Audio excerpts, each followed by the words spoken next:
Assalamualaikum warahmatullahi wabarakatuh. Melanjutkan materi sebelumnya, masih di submateri kesejajaran dalam bidang.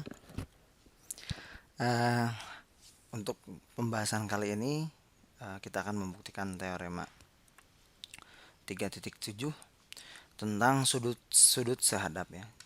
Jika ada dua garis dipotong transversal sehingga sudut-sudut yang sehadap terbentuk itu kongruen, ya, maka dua garis itu sejajar. Jadi ini juga hampir sama dengan teorema 3.7 ya. Jadi kalau sudutnya kongruen maka akan menghasilkan garis sejajar. Nah, langkah pertama adalah ini kita buat garis transversal, memotong dua garis di dua titik. Nah, kemudian saya gambar satu garis terlebih dahulu. Garis yang pertama, sudut yang sehadapnya itu kongruen. Nah, di definisi sudut sehadap kita tahu bahwa sudut sehadap itu adalah yang satu di dalam, yang satu di luar, gitu ya.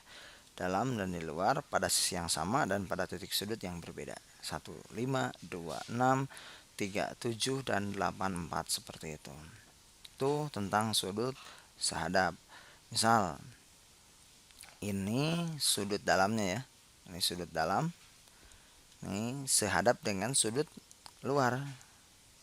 Nah, ini sudut luarnya misalkan. Sehadap ya. Oke. Nah, kalau yang sehadap ini kongruen, maka garis yang terbentuk juga dia akan sejajar seperti itu. Jadi poin utamanya ini sudut 1, misalkan ini sudut 2. Kalau sudut 1 dan sudut 2 pada gambar ini adalah gambar yang sudut yang sehadap ya. Artinya seperti itu. Kalau sudut 1 kongruen dengan sudut 2, maka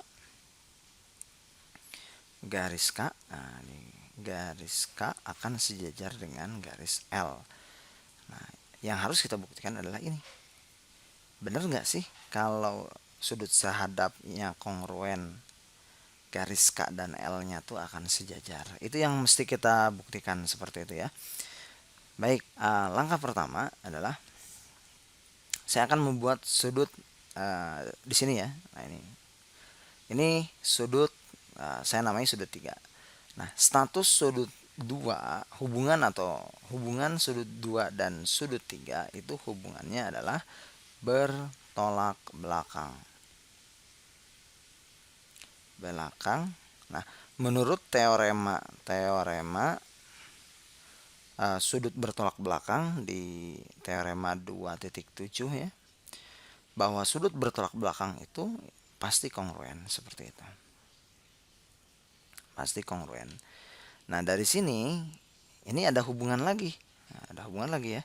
Kita tahu bahwa 1 dan 2 itu, 1 dan 2, lihat nih ya, 1 dan 2 kan kongruen ya.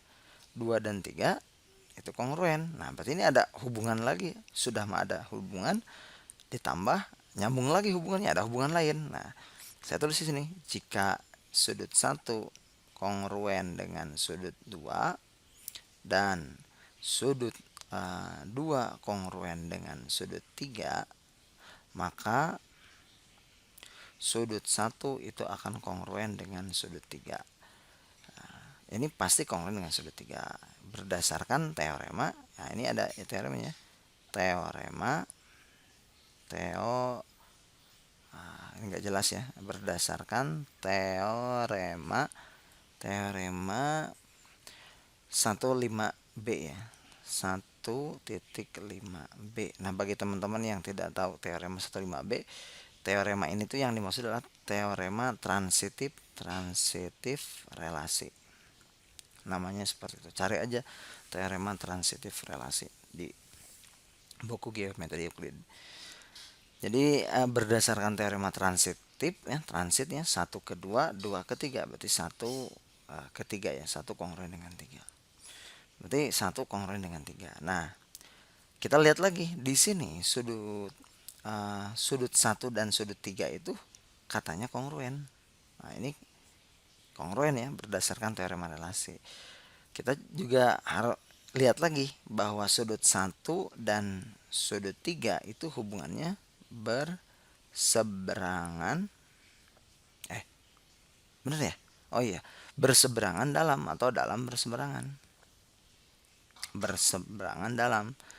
Dan sudut satu dan sudut 3 kongruen. Gitu ya. Jadi sudut satu dan sudut 3 itu kan berseberangan dalam, juga kongruen. Nah, menurut berdasarkan teorema 3.6 yang sebelumnya ya, kita lihat lagi. Jadi kalau sudut dalam berseberangan kongruen, pasti garisnya sejajar. Nah, kita kembali lagi ke sini. Karena sudut 1 dan sudut 3 dinyatakan kongruen dan dinyatakan berseberangan dalam, maka dapat diambil kesimpulan bahwa garis K itu akan sejajar dengan garis L, seperti itu. Jadi terbukti bahwa kalau sudut 1 dan sudut 2 sehadap juga kongruen, maka garis yang terbentuk ya garis K dan garis L dia akan sejajar. Seperti itu pembahasannya. Terima kasih. Assalamualaikum warahmatullahi wabarakatuh.